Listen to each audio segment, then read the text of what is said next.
Fala galera, e aí, tudo bem? Desejo que vocês estejam todos bem. Então vamos iniciar aí mais uma aula aí de história, né?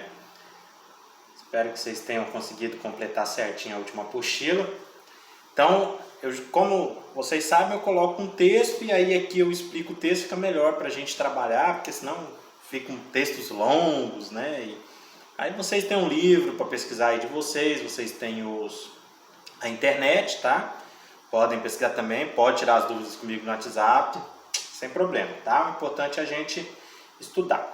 Apostila foi um pouquinho mais difícil, às vezes vão, poxa professor, veio um pouco mais difícil, mas vocês estão no nono, vocês dão conta, vocês são os caras, né? E as caras, né? Os homens e as meninas dessa escola, então vocês dão conta, tá? Foi um pouco mais difícil, mas é porque a história é isso mesmo, a história é para refletir, é reflexão, é estudo, é leitura, né? Mudança de sociedade, a história promove essa discussão e é importante que vocês estudem história, né? Para vocês poderem compreender a nossa sociedade. Não quer dizer que as outras matérias não estudam, né?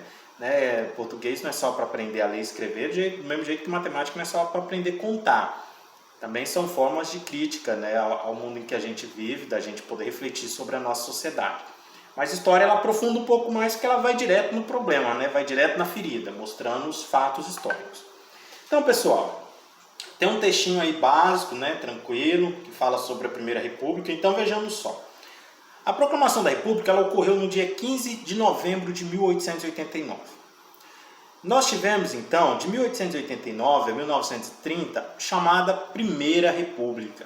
Essa Primeira República ela foi dividida em duas, né? Também chamada de Primeira República ou República Velha, ela foi dividida em duas.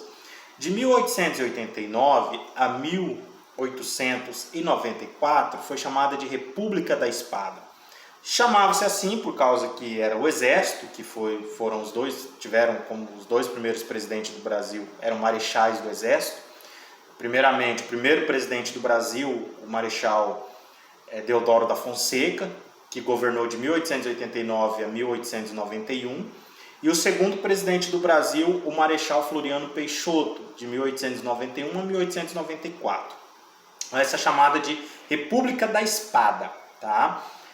Em 1894, nós tivemos então a eleição para o primeiro presidente eleito pelo voto direto no Brasil. Olha só, o primeiro presidente eleito pelo voto direto, o primeiro presidente civil, que não era militar. Então essa eleição, é claro, nesse tempo apenas 5% da população podia votar, porque a nossa Constituição ela só permitia que homens maiores de 21 anos, alfabetizados, pudessem votar.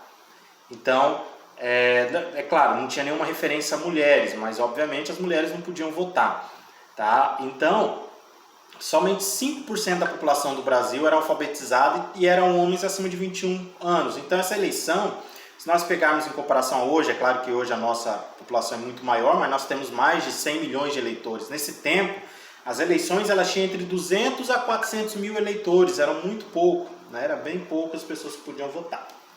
Então, pessoal, nesse período,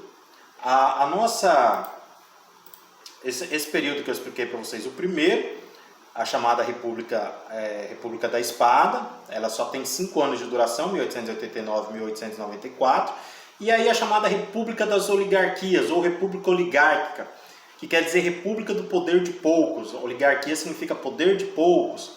Mas por que poder de poucos? É o que você está imaginando. Somente os ricos chegavam à presidência do Brasil através de acordos entre os principais estados do Brasil.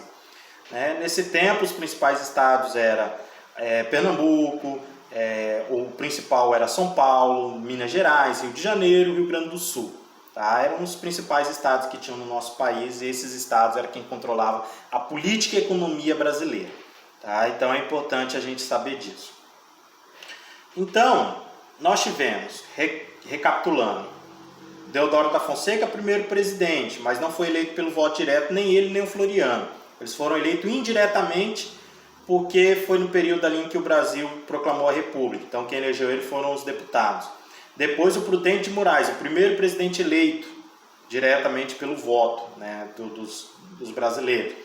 Nesse período, infelizmente, né, a nossa Constituição, ela, na verdade, ela já iniciou não permitindo ter voto direto em 1891. O voto direto só foi em 1894. Tá? E, é claro, como eu falei para vocês, o nosso país ele tinha uma estrutura frágil politicamente. Né? Porque o Brasil, se nós pegarmos os Estados Unidos, eles eram uma república desde o ano de 1764, se eu não me engano, foi 1773, que foi o período da independência. E o Brasil foi 130 anos depois disso. Então o Brasil ele tinha uma política muito frágil. Quem mandava eram os estados. Os estados eles tinham muito poder. O presidente da república ele não tinha um poder fortalecido. Quem tinha eram os estados. Os que eu falei para vocês, principalmente Minas Gerais e São Paulo, que eram os mais ricos. Também chamada política café com leite, né? O café é o principal produto que era vendido pelo estado de São Paulo, e o leite, principal produto de Minas Gerais. Então eram os dois principais estados que tinha, São Paulo e Minas Gerais. Então se a gente for ver os presidentes do Brasil durante esse período, grande maioria era mineiro ou era paulista. Então de 1894 a 1930, ou era mineiro ou paulista que eram os principais presidentes. Teve de outros lugares, é claro, mas esses dois eram os principais. Então, era um poder frágil, o poder executivo do Brasil era frágil, né? Porque o maior poder ele vinha dos estados. Tá? Então, como é que funcionava a política nos estados? Era uma política que ela era baseada num fato histórico chamado de coronelismo. Os coronéis, na verdade, eles não eram militares, era um título que eles tinham por serem os mais ricos daquela região, principalmente por causa do poder latifundiário, né? Eram grandes fazendeiros, eram muito ricos, né? Grandes produções de café, ou pecuaristas. Nesse período, e até hoje, um dos pontos mais fortes do Brasil, mas nesse período principalmente o ponto mais forte do Brasil era a agropecuária, né? Que é o quê? O café e a criação bovina, principalmente no Rio Grande do Sul, né? Bovina, e São Paulo, café. Então o coronelismo, ele controlava essas regiões, esses chamados coronéis. Então, por exemplo, quando ia ter uma eleição, tinha um acordo chamado de política dos governadores. Então os coronéis, quando ia ter eleição, eles chegavam num lugar e ele falava: vou votar em fulano de tal. Então, nessa pessoa que ele ia votar, os outros todos votavam por causa da influência que ele tinha.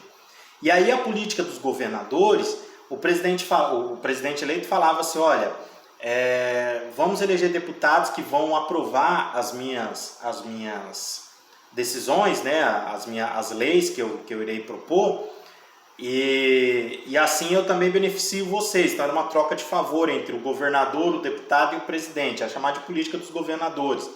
E aí elegiam-se deputados que os governadores tinham interesse para que depois eles recebessem favores também do presidente. Isso porque o Brasil era controlado principalmente pelas oligarquias, pelos ricos. Então o rico quer cada vez mais ficar rico, ele não pensa no bem social, no bem coletivo, né? Então, as elites agrárias estaduais, elas dominavam a nossa política brasileira, né? Principalmente São Paulo e Minas Gerais. Como eu falei para vocês, o principal era o agrário exportador, né? O café era o principal produto do Brasil, era o que eles mais vendiam. Como isso acontecia, como os fazendeiros eram os mais poderosos, eles também mandavam na política local, os coronéis, que eu acabei de explicar para vocês. E com isso eles instituíam, né, várias formas de controle da população, principalmente o voto de cabresto. O voto de cabresto é o quê? O eleitor que podia votar, ele tinha que votar em quem o coronel mandasse, porque ele devia favor ou por medo de perseguição, né? Então imagina só, tá todo mundo lá na fila para votar. Nesse tempo fraude era normal. E aí o coronel chegava e falava assim: eu vou votar no presidente Campos Salles. E aí todo mundo ali tinha que votar no Campos Salles, né? Então é assim. Tá? Então, pessoal, esse período da nossa república é um período muito importante para a gente. Até porque nesse período nós tivemos o nosso primeiro presidente negro. Para quem acredita que o Brasil não teve, né, um presidente negro. Ele teve o seu primeiro ainda lá na década de 1910, né, 1908, 1909, se eu não me engano, é que ele governou o Brasil, que foi o Nilo Peçanha, tá? Então, pessoal, assim foi o início da nossa república. Recapitulando, República da Espada e República Oligárquica, que formam uma única república chamada de República Velha, que acaba com o presidente Washington Luiz. O motivo de acabar é justamente por isso, é porque beneficiava as oligarquias. Não quer dizer que depois dela não continuou beneficiando, continuou. Só que aí o presidente Getúlio Vargas fez um processo de modernização no Brasil através de acordos, principalmente na Segunda Guerra Mundial, mas que nós veremos mais para frente um pouco, tá bom? Então, pessoal, qualquer dúvida podem estar me perguntando no WhatsApp, pode estar pesquisando no livro de vocês, tá? Acompanhando no livro. Eu não coloco texto muito longo, muitos longos, né? Não consigo falar nesse momento. Mas assim, os textos não são grandes, porque senão a aula fica um pouco chata também, né? Eu gravar aqui um vídeo de meia hora lendo com vocês não dá muito certo. É melhor explicar, tá bom? Pessoal, show de bola. Qualquer dúvida é só me chamar. Um abraço.